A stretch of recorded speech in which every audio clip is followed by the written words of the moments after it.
अब हम यहाँ पर खगोलीय दूरदर्शी के बारे में पढ़ेंगे।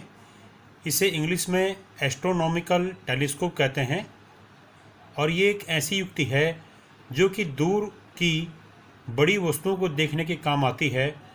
तो दूरदर्शी वह खगोलीय यंत्र है जो दूर की बड़ी वस्तुओं को देखने के काम आता है और ये खगोलीय दूरदर्शी का उपयोग खगोल वैज्ञानिक आकाशीय पिंडों को देखने के लिए करते हैं, जैसे कि आकाशीय पिंड हैं आपके तारे, ग्रह, धूमकेतु आदि।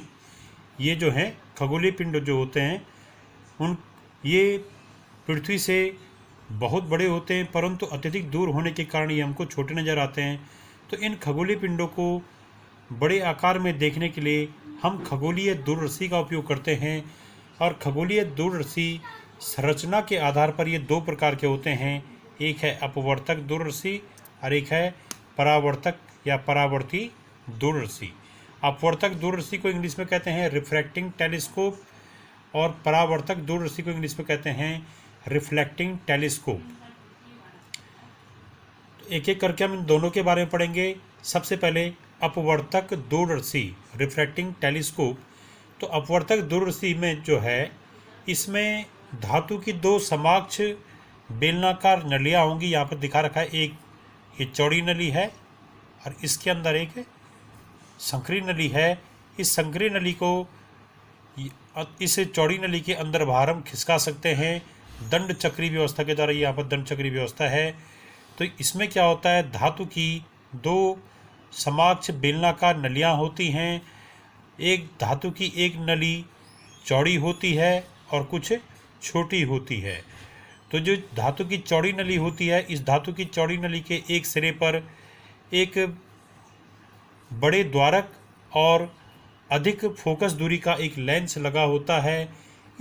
यह लेंस वस्तु की ओर होता है, इसलिए इस लेंस को अभिदृश्यक लेंस कहते हैं, ऑब्जेक्टिव लेंस कहते हैं। हमने इसको LO से प्रकट किया है। इसी प्रकार से यहाँ पर एक जो दूसरा है, यहाँ पे इस चौड़ी नली के अंदर एक संकरी और लंबी नली है।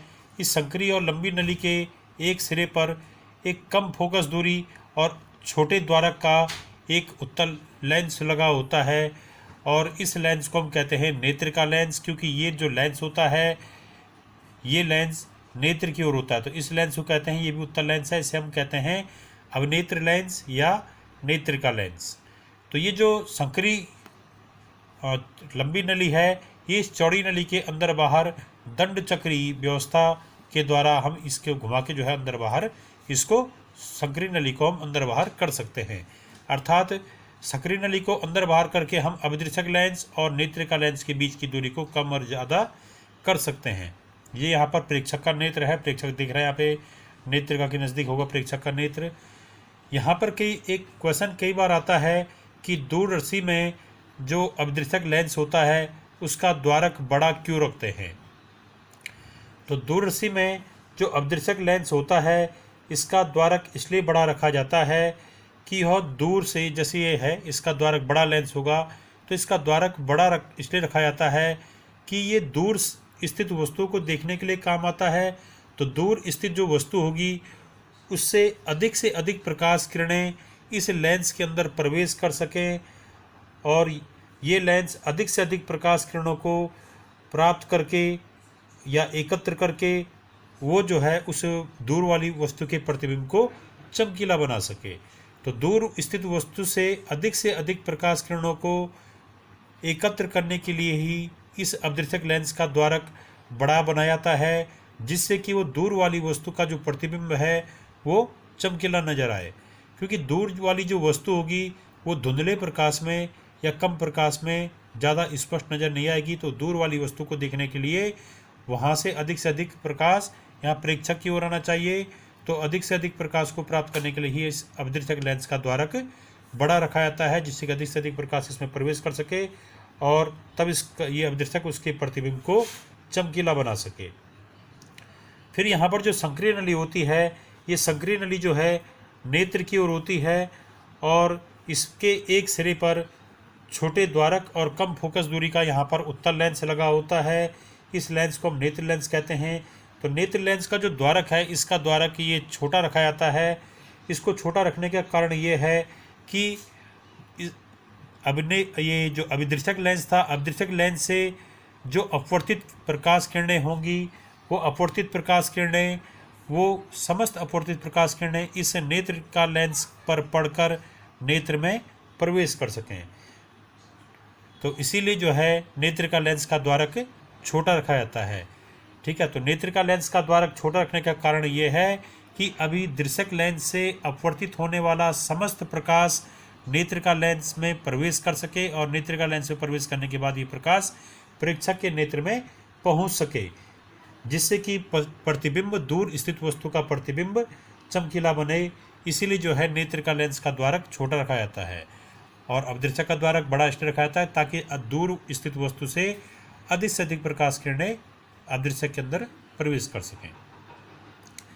इसमें जो है अभिदृशक की फोकस दूरी को अधिक और नेत्रिका की फोकस दूरी को कम रखने का कारण यह है कि जो अंतिम प्रतिबिंब द्वार होगा, यहाँ पर जो अंतिम प्रतिबिंब बनेगा, उस अंतिम प्रतिबिंब के द्वारा नेत्र पर या नेत्रिका पर बड़े से बड़ा दर्शन कोण बने। तो अंतिम प्रतिबिंब के द्वारा नेत्र पर अधिक से अधिक दर्शन कोण बनाने के लिए ही अभिदृशक लेंस का फोकस दूरी अभिदृशक लेंस की फोकस दूरी अधिक और नेत्रिका की फोकस दूरी कम रखी जाती है, जिससे कि यहाँ पर बड़ा दर्शन कोण बने। यहाँ पर एक सावधानी और रखनी पड़ती है कि यहाँ पर जो नेत्र लेंस है, समायोजन के समय पे नेत्र लेंस को, यहाँ पर जो नेत्र का उत्तल लेंस है, इसको जो है क्रॉस तार पर फोकस कर देते हैं दंड चक्री व्यवस्था के द्वारा। जहाँ यहाँ पर इसको अंदर बाहर खिसकाते हैं, तो सबसे पहले ये काम करते हैं कि नेत्र का लेंस को क्रॉस तार पर फोकस करते हैं, अर्थात यहाँ पर क्रॉस तार स्पष्ट दिखाई देना चाहिए। इसीलिए हम क्या करते हैं, इस नली को अंदर बाहर खिसकाते हैं। तो संकरी नली को अंदर बाहर खिसकाकर ऐसी स्थिति में लाते हैं कि यहाँ अंदर जो क्रॉस वायर लगा है, क्रॉस वायर वो जो है स्पष्ट दिखाई देने लग जाए। जब ऐसा हो जाएगा, क्रॉस वायर जो है यहाँ नेत्रिका से देखने पे स्पष्ट दिखाई देने लग जाएगा, तब जो है अभिदृशक लेंस को वस्तु की ओर करते हैं और तब वस्तु को देखने की यहाँ से कोशिश करते हैं। और वस्तु का स्पष्ट प्रतिबिंब तभी प्राप्त होता है जब वो वस्तु का स्पष्ट प्रतिबिंब कहाँ पर बने, क्रॉस वायर पर बने, क्रॉस तार पर बने। तो क्रॉस तार पर जब वस्तु का स्पष्ट प्रतिबिंब बन जाता है, तो तब हम कहते हैं कि लंबन की स्थिति नहीं है। अब हम जो है इसकी आवर्धन क्षमता को पढ़ेंगे कि दूरदर्शी की आवर्धन क्षमता हम कैसे ज्ञात करते हैं। इसको बताने से पहले सबसे पहले हम इसके किरण आरेख को पढ़ेंगे। यहाँ पर ये दूरदर्शी का किरण आरेख दर्शा रखा है। इसमें जो है ये जो है यहाँ पे बड़े द्वारक का लेंस है, इसे हम कहते हैं अभिदृशक लेंस, और ये छोटे द्वारक का लेंस है, इसे हम कहते हैं अभिनेत्र लेंस या नेत्र का लेंस। तो नेत्र का लेंस को हमने LE से और अभिदृशक लेंस को हमने LO से प्रकट किया। O for objective lens, E for eye lens. तो यहाँ पर जो अभिदृशक लेंस है, ये जो है वस्तु दूर स्थित वस्तु की ओर है। ये वस्तु काफ़ी बड़ी होगी, बहुत दूर होगी, अनंत पे मान सकते हैं इसको हम। तो यहाँ पर जो है अनंत से चलने वाली जो प्रकाश किरणें हैं वो समांतर आती हैं। ये प्रकाश किरणें समांतर आ रही हैं। ये समांतर आपतित प्रकाश किरणें जब इस अभिदृशक लेंस पर पड़ती हैं, तो अभिदृशक लेंस जो है ये अनंत वाली वस्तु का प्रतिबिंब द्वितीय फोकस तल पर बनाता है। तो इस उत्तल लेंस, ये जो अभिदृशक उत्तल लेंस है, इसका द्वितीय फोकस तल यहाँ पर होगा। तो ये समांतर आने वाली प्रकाश किरणें अपवर्तन के पश्चात यहाँ पे द्वितीय फोकस पर मिली। ठीक है, और यहाँ पर जो है वस्तु के शीर्ष B का प्रतिबिंब B' बन गया। पूरी वस्तु के प्रतिबिंब को प्राप्त करने के लिए हमने यहाँ से मुख्य अक्ष पे लंब डाला, तो B' से मुख्य अक्ष पे लंब पड़ा, वो यहाँ पे A' पर पड़ा। तो B' A' या A' B' इस वस्तु AB का उल्टा प्रतिबिंब है, बहुत छोटा प्रतिबिंब है और वस्तु की तुलना में उल्टा प्रतिबिंब है, और ये बनता है द्वितीय फोकस तल पर। क्योंकि अनंत से आने वाली जो प्रकाश किरणें वो समांतर आती, तो समांतर आने वाली जो प्रकाश किरणें हैं वो वस्तु के प्रतिबिंब को द्वितीय फोकस तल पर बनाती हैं। अब ये जो यहाँ पर जो ये प्रतिबिंब बना इस अनंत वाली वस्तु का, इस अभिदर्शक के द्वारा। तो अभिदर्शक के द्वारा जो यहाँ पर ए डैश बी डैश प्रतिबिंब बना, ये प्रतिबिंब अभिदर्शक के द्वितीय फोकस तल पर बनता है। अब यहाँ पर समायोजन इस प्रकार से करते हैं कि ये जो प्रतिबिंब है ये इस अभिनेत्र लेंस के प्रथम फोकस और लेंस के बीच आ जाए। ये एफ ई डैश ये इस अभिनेत्र लेंस का प्रथम फोकस है। तो ये प्रतिबिंब ए डैश बी डैश ये अभिनेत्र लेंस और इसके प्रथम फोकस के बीच में आना चाहिए। ऐसा होने पर ये अभिनेत्र लेंस जो कि उत्तल लेंस है, ये फोकस और लेंस के बीच स्थित इस आभासी वस्तु का प्रतिबिंब जो है सीधा बनाता है, वस्तु की तुलना में सीधा बनाता है, आभासी बनाता है और बड़ा बनाता है। तो देखिए यहाँ पर कैसे बनेगा। यहाँ पर जो है ये है ए डैश बी डैश ये इस अभिनेत्र लेंस के लिए आभासी वस्तु का कार्य करती है। तो एक प्रकाश किरण ये प्रकाशिक केंद्र की सीध में गई यहाँ से, और एक प्रकाश किरण इस मुख्य अक्ष के समांतर गई, तो ये अपवर्तन के पश्चात द्वितीय फोकस से आगे निकल गई। तो ये दोनों जो किरणें हैं ये जो जारी हैं किरणें, ये अपवर्तन के पश्चात आगे और भी अधिक फैल जाती हैं। तो प्रतिबिंब को प्राप्त करने के लिए इन अपवर्तित किरणों को पीछे की ओर बढ़ाते हैं। डैशेस में पीछे की ओर बढ़ाया तो यहाँ पर ये किरणें मिली बी डबल डैश पर। तो बी डबल डैश इस आभासी वस्तु के शीर्ष बी डैश का प्रतिबिंब है। पूरी वस्तु के प्रतिबिंब को प्राप्त करने के लिए बी डैश से मुख्य अक्ष पर लंब डाला, ये ए डबल डैश पर पड़ा। तो A double dash B double dash जो है इस ए डैश बी डैश का बड़ा प्रतिबिंब है, आभासी प्रतिबिंब है और इसकी तुलना में सीधा प्रतिबिंब है। तो ये जो अभिनेत्र लेंस था, अभिनेत्र लेंस के लिए आभासी वस्तु का कार्य किया ए डैश बी डैश ने, और इसका प्रतिबिंब अभिनेत्र लेंस ने कहाँ पर बनाया, A double dash B double dash पर। इसमें सावधानी क्या रखी गई कि A double dash B double dash आभासी वस्तु बनी, ये जो है इस अभिनेत्र लेंस और इसके प्रथम फोकस के बीच में रहनी चाहिए, तभी जाके इसका सीधा आभासी और बड़ा प्रतिबिंब A double dash B double dash प्राप्त होता है। अब हम इसके आवर्धन क्षमता को देखेंगे। तो आवर्धन क्षमता को देखने के लिए सबसे पहले ये देखिए कि जो दूर स्थित वस्तु थी इसका प्रतिबिंब अभिनेत्र लेंस ने बनाया यहाँ पर ए डैश बी डैश पे। तो निश्चित ही ये द्वितीय फोकस तल होगा यहाँ पे। तो द्वितीय फोकस तल की इस अभिनेत्र लेंस से जो ये अभिदर्शक लेंस से जो दूरी होगी, ये अभिदर्शक लेंस और ये ए डैश बी डैश के बीच की दूरी आएगी, ये दूरी ये कहलाएगी क्या, एफ ओ माने इस अभिदर्शक की फोकस दूरी, क्योंकि द्वितीय फोकस तल और अभिनेत्र ये लेंस के बीच की जो दूरी होती है, द्वितीय फोकस तल और लेंस के बीच की दूरी, ये द्वितीय फोकस दूरी या मुख्य फोकस दूरी कहलाती है। तो यानी यहाँ ए डैश की ओ प्रकाशिक केंद्र से दूरी क्या होगी, एफ ओ। ठीक है, अर्थात अभिदर्शक लेंस के लिए प्रतिबिंब की दूरी किसके बराबर हो जाएगी, एफ ओ के बराबर। इसी प्रकार से ये जो ए डैश बी डैश है ये अभिनेत्र लेंस के लिए वस्तु का कार्य कर रहा है, आभासी वस्तु का। तो इस आभासी वस्तु की अभिनेत्र लेंस से दूरी, ये जो दूरी है ए डैश ओ डैश, तो ओ डैश ए डैश ये हमने मान ली माइनस यू ई। माइनस इसलिए क्योंकि ये आभासी वस्तु लेंस के बाईं तरफ है, तो बाईं तरफ की दूरियों को पॉजिटिव मानते हैं, दाईं तरफ की दूरियों को बाईं तरफ की दूरियों को नेगेटिव मानते हैं। ये बाईं तरफ है इसलिए इस दूरी को नेगेटिव माना गया है।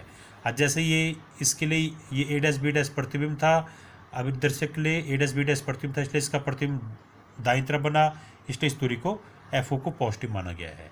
तो वस्तु आभासी वस्तु ए डैश बी डैश इस अभिनेत्र लेंस के बाईं तरफ आ गई, इसलिए दूरी क्या हो गई, माइनस ली गई, और माना हमने दूरी मानी है माइनस यू ई। इस अभिनेत्र लेंस के लिए A double dash B double dash प्रतिबिंब है।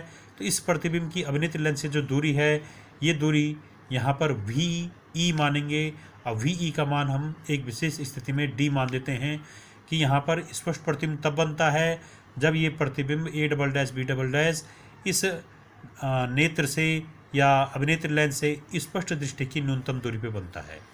ठीक है, तो ये जो दूरी वी ई है, वी मतलब अंतिम प्रतिबिंब की अभिनेत्र लेंस से दूरी, तो प्रतिबिंब की अभिनेत्र लेंस से दूरी ये वी ई होगी, तो वी ई का मान आ गया डी। ठीक है, अब यहाँ पर ये अभिनेत्र लेंस का द्वितीय फोकस एफ ई है। ये देखिए जैसे इसे ऐसे एक प्रकाश किरण मुख्य अक्ष से समांतर आई थी, अपवर्तन के पश्चात द्वितीय फोकस से गई, तो अभिनेत्र लेंस का द्वितीय फोकस एफ ई है। द्वितीय फोकस एफ ई की अभिनेत्र लेंस के प्रकाशिक केंद्र ओ डैश से दूरी ओ डैश एफ ई, इसका मान हो जाएगा एफ ई, क्योंकि दाईं तरफ है तो ये प्लस में आएगा। तो एफ ई जो है अभिनेत्र लेंस की फोकस दूरी, एफ ओ जो है अभिदर्शक लेंस की फोकस दूरी, माइनस यू ई जो है ये अभिनेत्र लेंस से आभासी वस्तु की दूरी, और डी जो है अभिनेत्र लेंस से इसकी प्रतिबिंब की दूरी है। अब हम यहाँ पर अब इसके आवर्धन क्षमता के लिए सूत्र देखते हैं। तो दूरदर्शी की आवर्धन क्षमता का सूत्र होता है अंतिम प्रतिबिंब द्वारा आंख पर बना दर्शन कोण बटे वस्तु द्वारा आंख पर बना दर्शन कोण, जबकि वस्तु स्पष्ट दृष्टि की न्यूनतम दूरी पर है। ऐसी कंडीशन हम ले सकते हैं। तो यहाँ पर वस्तु क्योंकि अनंत पे है तो इसको हम स्पष्ट दृष्टि की न्यूनतम दूरी पर नहीं मान सकते हैं। तो यहाँ पर अंतिम प्रतिबिंब द्वारा ये, जैसे ये अनंत पे है ये वस्तु, तो ये जो है स्पष्ट दृष्टि की न्यूनतम दूरी पे आ नहीं सकती। तो यहाँ पर जो हर पे है, हर में लिखा हमने वस्तु द्वारा आंख पर बना दर्शन कोण, इसको हम ऐसा करेंगे कि वस्तु द्वारा आंख की जगह पे हम क्या लिख देंगे, अपदृश्यक लेंस पे बना हुआ दर्शन कोण। तो वस्तु से एक प्रकाश कैसे बनेगी, एक प्रकाश कण ये प्रकाशिक केंद्र की सीध में आई, और एक ये मुख्य अक्ष। तो मुख्य अक्ष के साथ जो ये प्रकाशिक केंद्र की सीध में जो किरण आ रही है, ये किरण जो है अल्फा कोण बना रही है। तो यही कोण कहलाएगा वस्तु द्वारा नेत्र या अपदृश्यक पर बना हुआ दर्शन कोण अल्फा। ठीक है। तो जितना अगर यहाँ पर अल्फा कोण बनना है तो करीब करीब उतना ही कोण ये नेत्र पर भी बनाएगी ये वस्तु, क्योंकि नेत्र इस अंतिम जो यहाँ पर वस्तु है अनंत पे, तो अनंत वाली वस्तु द्वारा अपदृश्यक पर बनाया गया कोण और अनंत वाली वस्तु द्वारा नेत्र पे बनाया गया दर्शन कोण ये करीब करीब बराबर होंगे। तो हम यहाँ पर वस्तु द्वारा आंख पर बने दर्शन कोण के क्या लेते हैं, वस्तु द्वारा अपदृश्यक पर बना दर्शन कोण, क्योंकि इससे बहुत ज़्यादा फर्क जो है रीडिंग पे नहीं पड़ता, इसको हम अल्फा मान रहे हैं। तो वस्तु द्वारा आंख पर बना कोण अल्फा और अंतिम प्रतिबिंब यानी A double dash B double dash द्वारा आंख या अभिनेत्र लेंस पर बना हुआ दर्शन कोण ये जो है बीटा है। देखिए यहाँ पे A double dash B double dash द्वारा ये B डैश से भी इसके प्रकाशिक केंद्र को मिलाया, A डबल डैश से भी इसके प्रकाशिक केंद्र को मिलाया, तो यहाँ पर ये कोण बन गया बीटा। ठीक है। तो बीटा का मान हम ज्ञात करने के लिए हम चाहें तो त्रिभुज O dash A double dash B double dash का उपयोग कर सकते हैं, या O dash A dash B dash त्रिभुज का उपयोग कर सकते हैं। तो हम इस छोटे त्रिभुज का उपयोग करेंगे O dash A dash B dash का। ठीक है। तो क्योंकि यहाँ पर 10 अल्फा और बीटा बहुत छोटे कोण हैं, तो ऐसा होने पे हम m बराबर यहाँ पर लिख सकते हैं बीटा बटे अल्फा के पे 10 बीटा बटे 10 अल्फा। तो m बराबर, अब 10 बीटा का मान ज्ञात करेंगे तो 10 बीटा बराबर इस छोटे त्रिभुज से आ जाएगा, 10 बीटा बराबर हो जाएगा यहाँ पे O लंब बटे आधार। तो लंब क्या आएगा इस कोण के लिए, A डैश B डैश बटे आधार क्या हो जाएगा O डैश A डैश। तो 10 बीटा की हमने लिखा है A डैश B डैश बटे O dash A dash, A dash B dash बटे O डैश A डैश। और 10 अल्फा, तो 10 अल्फा के लिए हम यहाँ पर देखते हैं ये अल्फा है तो ये भी क्या होगा अल्फा होगा, फिर सभी मुख कोण बराबर होंगे। तो हम यहाँ पर 10 अल्फा का मान इस त्रिभुज से निकालेंगे O A dash B dash से, इस त्रिभुज से। तो इस त्रिभुज से 10 अल्फा का मान आ जाएगा लंब बट्टे आधार से, तो 10 अल्फा बराबर हो जाएगा A डैश B डैश बट्टे O A डैश। तो 10 अल्फा की जगह क्या लिख दिया, A डैश B डैश बट्टे O A डैश। तो m बराबर आ जाएगा यहाँ पे A dash B dash cut जाएगा, तो m बराबर आ जाएगा O A डैश बटे O डैश A डैश। ये अंश में चल जाएगा, ये हर में चल जाएगा। सूत्र क्या, इसका पहला गुणा गया चौथा अंश में, दूसरा गुणा गया तीसरा हर में, ऐसा उन पे A dash B dash cut जाएंगे, तो m बराबर आएगा O A डैश बटे O डैश A डैश। अब जो है O A डैश की वैल्यू क्या है, तो O A डैश तो ये वाला, तो ये वैल्यू है FO के बराबर में पहले लिखा था। तो O A डैश के पे हम लिखेंगे प्लस FO, और O डैश A डैश तो O डैश A डैश की वैल्यू है माइनस UE, क्योंकि इस तरफ था बाईं तरफ, तो यहाँ पर लिखेंगे माइनस UE, यहाँ लिख देंगे हम FO। तो m बराबर आ गया FO अपॉन माइनस UE। अब जो है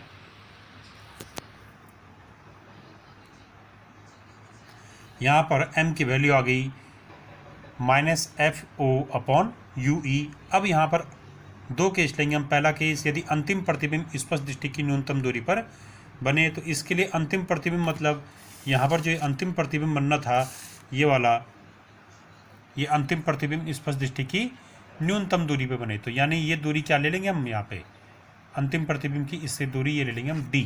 तो हमने इसको कहा था V, ये क्या होगा VE, मतलब अंतिम प्रतिबिंब की अभिनेत्र से दूरी। तो ये VE होती है वैसे, तो V की हम क्या रख देंगे, D रख देंगे। तो यहाँ पर अगर हम VE की वैल्यू D और UE की हम UE रखें तो ये आ जाएगा अंतिम प्रतिबिंब स्पष्ट दृष्टि की न्यूनतम दूरी पर बने। इस स्थिति में VE बराबर हम माइनस D रखेंगे। तब अभिनेत्र लेंस के लिए हम लेंस के सूत्र का उपयोग करेंगे।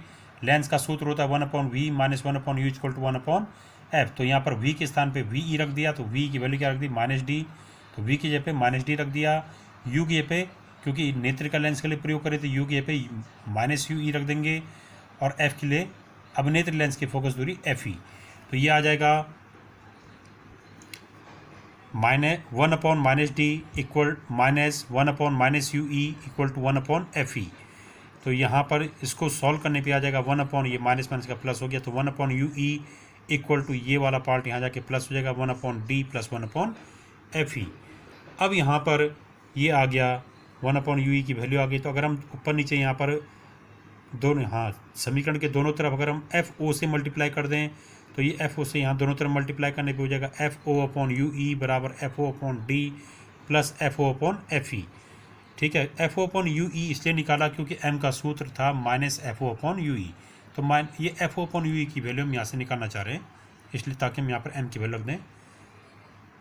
तो FO/UE बराबर आ गया ये FO/d प्लस FO/fe। अब यहाँ से FO/fe बाहर कॉमन ले लिया तो ये आ जाएगा FO/fe बाहर कॉमन ले लेंगे तो ब्रैकेट में आएगा 1, इसके पे 1 आ गया प्लस इसके पे आ गया FO/d। तो FO/UE बराबर आ गया FO/fe इंटू ब्रैकेट में 1 प्लस FO/d। FO/UE की इस वैल्यू को हम समीकरण नंबर 1 में रख देंगे आवर्धन क्षमता के सूत्र में।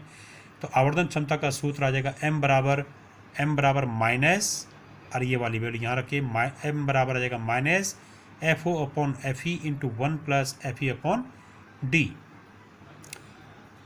तो ये आवर्धन क्षमता का सूत्र है, जबकि अंतिम प्रतिबिंब स्पष्ट दृष्टि की न्यूनतम दूरी पर बनता है। इसमें द्वितीय केस, जब अंतिम प्रतिबिंब अनंत पर बने, तो ऐसे में अनंत पर बनने का मतलब है कि जैसे ये अंतिम प्रतिबिंब था, ये अगर अनंत की ओर जा रहा है इधर की ओर, तो उस समय ये अनंत पे तभी बनेगा जब इसके लिए जो वस्तु, यानी ये वस्तु कहाँ पर होगी, फोकस पे। किसके फोकस पे, इस अभिनेत्र लेंस के फोकस पे। तो अंतिम प्रतिबिंब अनंत पे बने, उसके लिए जो है UE का मान क्या होना चाहिए, FE के बराबर होना चाहिए, क्योंकि उस समय ये वस्तु इस अभिनेत्र के फोकस पे होगी, यानी यहाँ पे FE पे। तो उस समय यदि वस्तु का अंतिम प्रतिबिंब अनंत पे बनता है, उस समय UE की पे हम FE रख देंगे, और ऐसी स्थिति में जो आवर्धन क्षमता का सूत्र आएगा अंतिम प्रतिबिंब अनंत पर बनने वाली स्थिति के लिए, आवर्धन क्षमता m बराबर हो जाएगा m बराबर -FO/FE, क्योंकि सूत्र था m बराबर -FO/UE, तो UE पे क्या रख दिया, FE रख दिया। तो आवर्धन क्षमता m बराबर -FO/FE होता है, कब, जब अंतिम प्रतिबिंब अनंत पे बने। तो इन सूत्रों से स्पष्ट है कि m का मान अधिक से अधिक होने के लिए, यानी आवर्धन क्षमता अधिक से अधिक हो, अर्थात अंतिम प्रतिबिंब अधिक से अधिक बड़ा बने, इसके लिए जो है FE का मान कम से कम होना चाहिए। FE मतलब आई लेंस की फोकस दूरी, अभिनेत्र लेंस की फोकस दूरी, यानी जिसका द्वारक छोटा था, जो नेत्र की ओर था। तो नेत्र का लेंस की फोकस दूरी FE का मान कम से कम होने पर आवर्धन क्षमता अधिक से अधिक प्राप्त होती है। या इसका मान और ये बड़ा और कैसे मिल सकता है, कब, जब ये FO अधिक हो, क्योंकि FO अंश में आ रखा है। तो FO का मान अधिक होने पर भी आवर्धन क्षमता का मान अधिक होता है। FO मतलब ऑब्जेक्टिव लेंस की फोकस दूरी, ऑब्जेक्टिव लेंस मतलब अभिदर्शक लेंस, यानी जो वस्तु की ओर था। तो वस्तु की ओर जो लेंस है उसे हम अभिदर्शक लेंस कहते हैं। तो अभिदर्शक लेंस की फोकस दूरी अधिक होने पर क्या होता है, वस्तु का प्रतिबिंब बड़ा से बड़ा नज़र आता है, उसकी आवर्धन क्षमता बढ़ जाती है दूरदर्शी की।